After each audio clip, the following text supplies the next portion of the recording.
Okay, we've been dealing with the Congo, who are to the west part of Central Africa. Now we're making a big jump across the Democratic Republic of Congo to its eastern section. In fact, its southeastern section. And we will be dealing with the peoples in between, but these two regions will show us the variety of sculptural styles, at least, and everything in between will have to do with one or the other of these cultures. So today what we're going to be looking at are the Luba people. They live in southeastern Zaire, but not just in the area I am throwing the cursor around, also up in this area. In fact, they cover a lot of territory. At about 13 million people, they are the largest ethnic group in the Democratic Republic of Congo, and that is very significant. They've been in this region for quite a long time, and their history is an interesting one. There have been some archaeological excavations in this area, not a whole lot, but these are some of the few excavations in Central Africa. So what they tell us, at least, is insightful. The excavations have to do with a series of graves in the Upemba Depression. It's not important you remember that name. But these graves show burials that are quite complex and that involve a lot of pottery. In fact, you can see here pottery bordering the body. The graves were created in the 10th to 12th century, and already by that time this region had long been established as a trade center. And some of the kinds of items found with the bodies include not only pottery, but as we'll see, copper ingots and other axes that indicate a facility with working iron.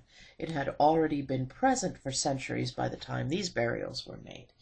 And it is part of what probably enabled this region to grow. Just as in the other area we mentioned, you need, when we talked about the expansion of the Bantu people, and these are a Bantu people, you need ironworking skills in order for agriculture to take off and for populations to expand. And presumably when people left that southeastern Nigeria region, they all had ironworking technologies. But you have to be around iron deposits in order to exploit that, or trading with somebody who has those abilities. And apparently the Luba region grew rich because of such trade. In fact, this area is still a hot spot in the world. Not only does it have huge copper deposits, but all kinds of other valuable minerals, which people are continuing to exploit. In fact, the Civil War in DRC, this is one of the regions where things have been a bit hot. So, what was found? All kinds of pottery vessels, yes. A kind of old money that we'll see in a second, a cross-shaped piece of copper. And a lot of other things like jewelry and so forth. As the notes indicate, one grave alone, 29 pots, 47 bracelets, 25 anklets, 33 rings, a necklace, a copper belt, iron spearheads, knives. Well, that's pretty significant. Now, one thing that the researchers said gives me pause. As you can see here, this is a cut and paste job. The presence of rich child graves indicates that social status was hereditary. Well, that's not the only thing it indicates. That there are child graves at all is peculiar. In most of sub-Saharan Africa, before Christianity at least, child funerals did not take place. Burials, yes, but rich burials, no. Because again, a child doesn't have children, so can't become an ancestor, and usually there's no elaboration of the burial process. So this is a difference, and it is unusual. Of course, what the researchers wanted to stress was the idea of social stratification. Some people, their burials indicate, were wealthier and had more social impact than others. And certainly that has come down to the present. Though there was never any kind of unified Luba empire, there were multiple Luba kingdoms with rulers and chiefs under them. And we'll talk a little bit more about that in a moment. I just want to show you a few more of the pots that were found and the other items. These are the copper ingots, copper in cross type shapes. They're a little later, 13th to 15th century, found in a lot of graves. And these were in use right up to the 20th century. So there's a continuity there. And here, two of the many different kinds of pots found at these burial sites. Now, to get back to the idea of the kingdom and to jump forward a bit so that we're not talking about that very early stage any longer, I want to tell you a little bit, very briefly, about the history of Kuba kingship. The Kuba, first of all, are not unified in their social structure. Some of them are matrilineal, some are patrilineal. Now, to remind you what that means, it doesn't have anything to do with women ruling or not. It has to do with inheritance. Patrilineal inheritance, you are your father's nationality and status, and you inherit from your father. In matrilineal societies, you really belong to your mother's family, and you inherit not from your father, but from your mother's brothers. And that is a pattern that's fairly frequent, the matrilineal pattern, in Central Africa. Now, it wasn't true in the Cameroons, it wasn't true in southeastern Nigeria, but it's true amongst the Congo. They're matrilineal people, and we'll find it elsewhere too. What does that have to do with art? Well, it may have some specific effects in certain instances, but in general, I'd like you to see what it has to do with art, in the sense that I'll tell you something, and then you watch out and see if this is true of some of the other groups that we'll see in future. You might remember when we were looking at Congo art, how many representations of women there were, and relatively few of men. Yes, there were the stone sculptures of rulers, true. There were male Nkisi, but if we're talking about things that aren't medicine, just those wooden sculptures, for example, they were dominantly female. And a lot of the rulership items, some were male if they had figures on them, like some of the scepters, but quite a few were female. And it didn't mean it was a female ruling. It meant that you became a royal because of your mother's family. That the royal line went through women. And this tends to often happen with matrilineal societies, that female representations are dominant. It is certainly going to be true of the Luba. We see relatively few representations of men, almost all women. And though some Luba are patrilineal, the fact that some are matrilineal, the art tends to give a little weight to evidence that perhaps once all Luba were matrilineal. In any case, the history of the Luba kingdom goes back to the 14th century, but it was in the 16th century that the kingdom really expanded, or kingdoms expanded and became more important. Although there were multiple kingdoms, the sort of oral history of the Luba stresses the rule of one particular king and his successors. They have become the names, I guess, that stand out in Luba history. There was a king on the throne named Nkongolo, and he was a despot. He mistreated his people, he ruled with absolute authority, and so forth. And one day, a stranger from the east came in. Now, Democratic Republic of Congo does not stretch to the east coast of Africa, but it's not that far away. So this stranger from the east came in. He was a hunter, and hunters often stray far from home. And he married Nkongolo's sister. Now, if they were matrilineal, remember that means the royal line goes through the females. So this hunter's name was Kalala Ilunga, and he overthrew the rule of Nkongolo and had children, and his children established this new royal line. The authority was more evenly distributed. They had far-flung trading relationships, and though the royal line was present, chiefs shared in the administration of these kingdoms. Now just keep that in the back of your mind, Kalala Ilunga, because we'll have a reference to that name again a little later.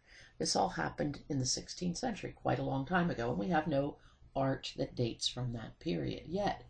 Although, since there hasn't been much excavation, some art may reveal itself in future. If so, however, it's likely to be made out of pottery or out of metal. Anything made out of wood, of course, will not last that long.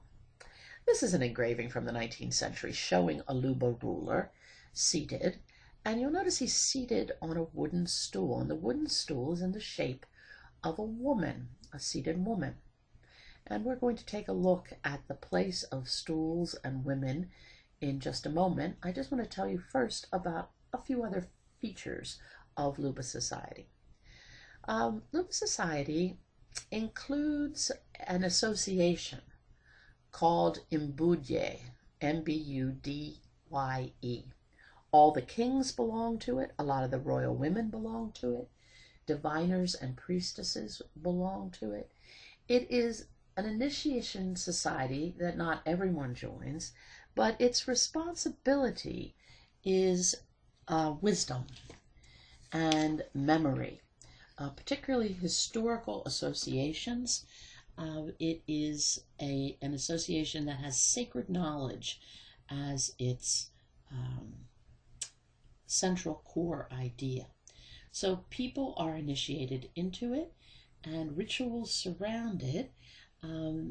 Some of the items that relate to status in Luba society belong to those initiated into Mbudye. So you'll see certain things like stools and staffs and certain ceremonial weapons and so forth that stand in for money and power and wealth. They're owned by kings, yes, but they can also be owned by high-ranking members of the Mbudye society. So I just want you to know that.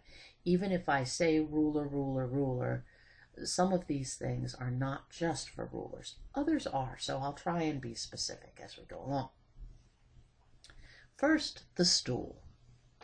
Here we have one such stool, and like the illustration, it shows a seated woman, her legs and feet in a rather awkward position, supporting the seat itself. Now, the whole idea of a female supporter is not just a physical one, that's the way the stool is built. It is also a conceptual one, that women support rulership or support leadership if it didn't belong to a king, but most of these were thrones. It is believed that after a king dies, his spirit occupies the body of a woman, and this woman becomes his priestess. The palace that he lived in, that area gets abandoned and becomes basically a shrine to him, which that woman takes care of. And so when we see this, is it a royal woman because of the formerly perhaps universal matrilineal society and the fact that, yes, you can't be a king without the support of royal women? Or is it a woman who is the former king incarnate? It becomes rather ambiguous, and probably one of the things that members of the Mbudye society would discuss. Now, when we have a figure that supports something, whether it is the central figure here supporting the seat, whether it is a figure that supports a roof line, whether it is a figure that supports a bowl. In art history, that figure, that supporting figure, is known as a caryatid figure. C-A-R-Y-A-T-I-D. C-A-R-Y-A-T-I-D, a caryatid figure. So I'm going to use that term from now on, just so you know what it means. Take a look at the interesting way this figure is portrayed. First of all, she's got lots of scarification on her torso. This was quite common amongst the Luba in times past. It is not in fashion today. Her arms are, her forearms are elongated in order to create pleasing proportions for the stool. Her body proportions have been altered. Her legs are short and twisted in a very odd curved manner. Her forehead rounded and very prominent. In fact, the head is quite rounded, with eyes that dominate and a rather small nose and mouth. We'll see that these features are fairly consistent in much of Luba sculpture, but the way they're expressed, the styles, are going to vary quite a bit. This is a 19th century work, but depending on which part of Luba territory something comes from, the style can shift a bit. And that's because it covers a big territory, and not all of these groups were in immediate communication with one another. Also notice the strand of real beads around the neck of the figure, which adds more importance and prestige to the stool itself. Quite a patina on the forehead and the arms, less so on the body. In fact, it looks as if at some point chalk has been rubbed into the wood. Here are two views of one sculpture, and this is another stool. Again, it shows a female figure, and her legs here are in a similar position, but they're even more unnatural, curved in an almost noodle-like fashion. The arms upright, helping to support the bowl. And here you'll see some features that are common in a lot of Luba sculptures. We've got the same broad, rounded forehead that we saw before, a lot of scarification on the torso, which is cosmetic. It's another 19th century work. And the smallish nose and mouth with the very dominant eyes. But the eyes are set in a concavity, and the eyes themselves protrude. They are what we call the coffee bean eyes, protruding with a slit, like a coffee bean has a slit. When you see the work from the side, you'll notice how it shifts, and that's why it's so nice to have multiple works that show a sculpture, so that you can get the feeling of walking by. And here you can see that the chin and the nose are similarly shaped. The chin projects and comes to a point, just as the nose does. And we have a similar strong angle of the jaw, none of which is evident from the frontal view alone. A sharp angle also with the elbow. But there are a series of rounded forms. The forehead gets repeated in the swell of the stomach and the smaller, similar swell of the belly button. Now, the vagina is very clear on this piece, and that's not so common, but it would reinforce ideas that this may have to do with the fact that kings come through royal women in a matrilineal society, this emphasis on sexuality. It is certainly not meant to be an erotic artwork. High polish on the forehead, almost a suspect polish, in that it is very possible that owners or dealers along the way have waxed it up.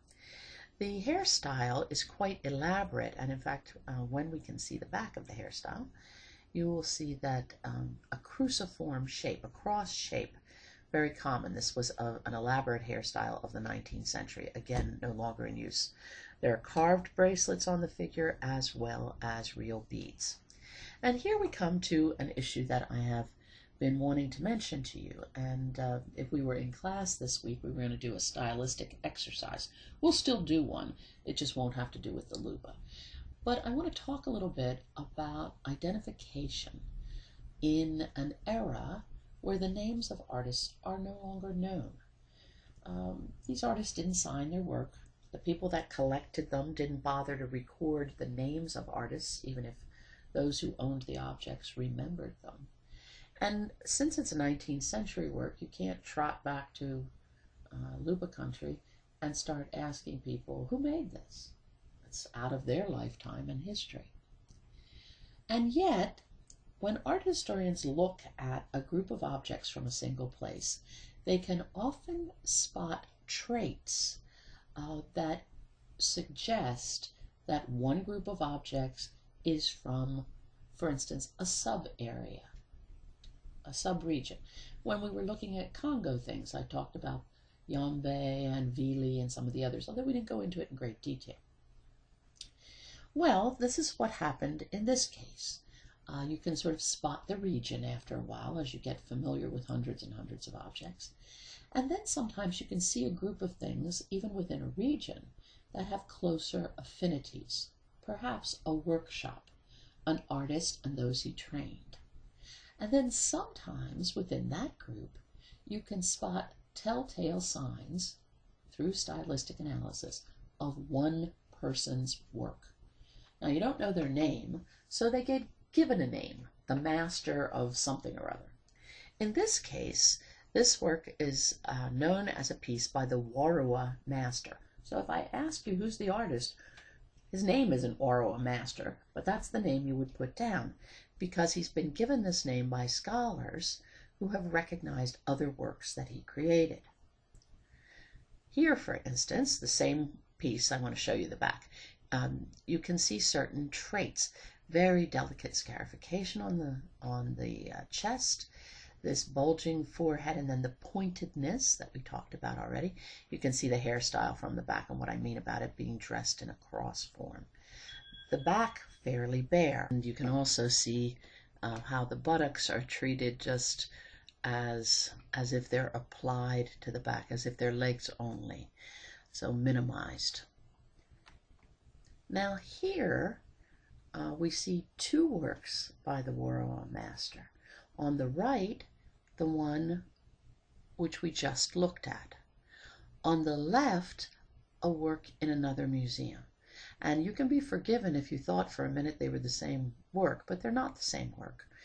You'll notice, for instance, that one has a lot of necklaces and the other doesn't. But look at everything else about this work.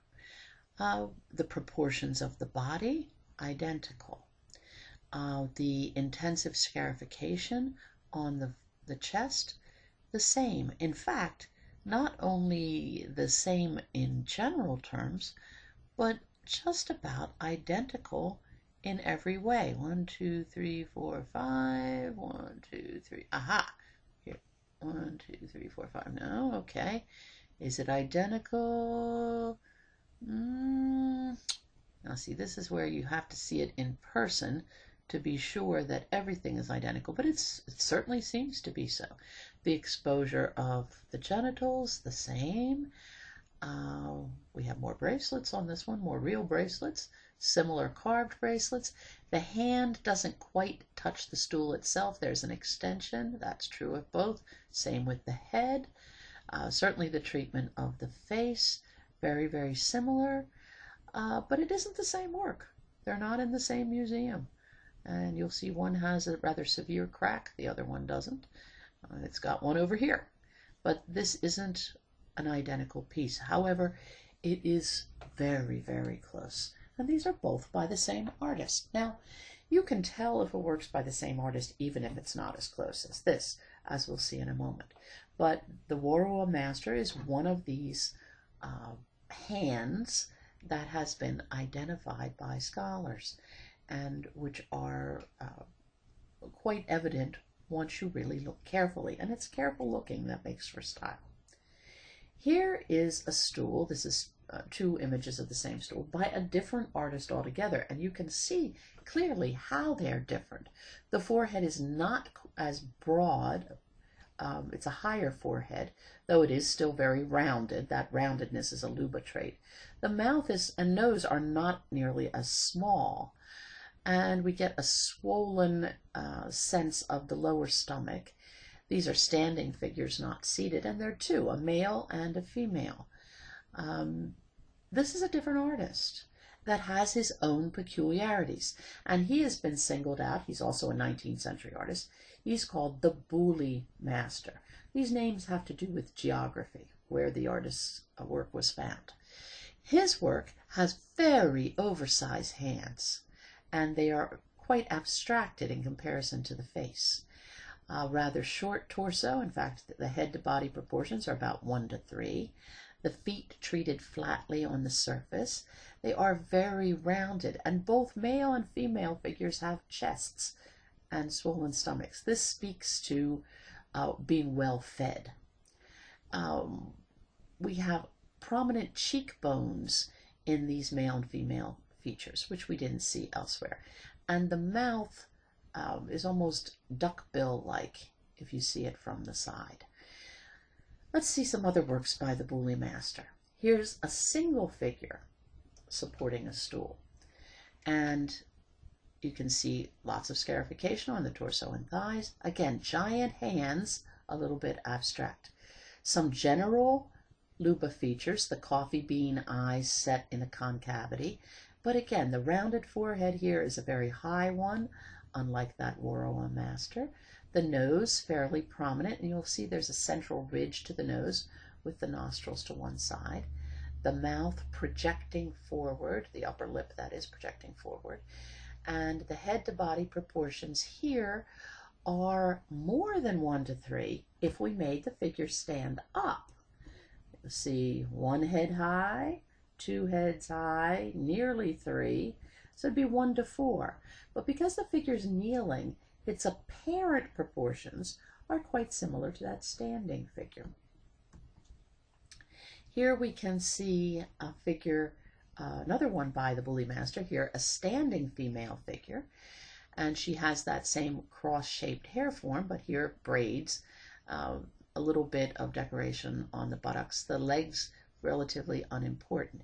And you'll remember that pointedness of the nose on the Warrowa Master. It went out and the chin went out. Well, we have a point here, but it's not going outwards, it's going downwards. So we have an interesting balance of triangular forms. The nose, the chin, sharp angle on the neck, some triangular forms in the hairstyle, and angles, again, sharp angles, at the knee, at the buttocks, and at the stomach. And these kinds of angles and triangles, through form and line, we are getting a repetition that creates a very lovely rhythm. You can see it even in linear forms, triangular forms on the hair and at the back. And then we have rounded forms with the top of the stool, the base of the stool, and the forehead, part of the hairstyle as well. So these rhythms add to the beauty of the piece. It is a very famous piece, as are all the works by the Booley Master. This is another one by the Booley Master.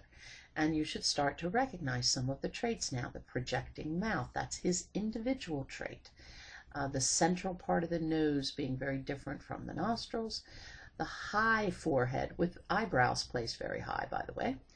And the proportions where the head is quite dominant. This is an interesting one in the curve rhythms that are set up. Forehead, hairstyle, curve of the neck and back, curve of the buttocks, curve of the bowl in the hands, a curved jawline.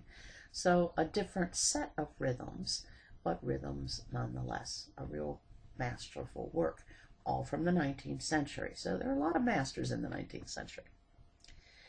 Now, to get back to what I was referring to as far as the sacredness of kings. First of all, it's interesting. Kings themselves are never represented in Luba art.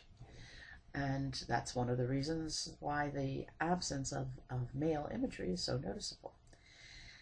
When kings die, their palaces are abandoned and become what you might call ghost villages or shrines.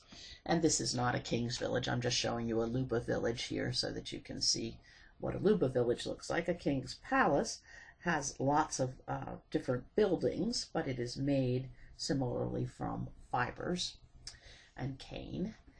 And the location of these various villages tells something of the history of the kingdom. And here we get into one of the issues that one of your readings goes into at great length. The Luba and the idea of memory, which the Imbuye Society has a lot to do with sustaining. This is a device used by members of the Imbuye Society, and it is called a Lukasa, Lukasa. I'm going to break the lecture here, and the second half will follow.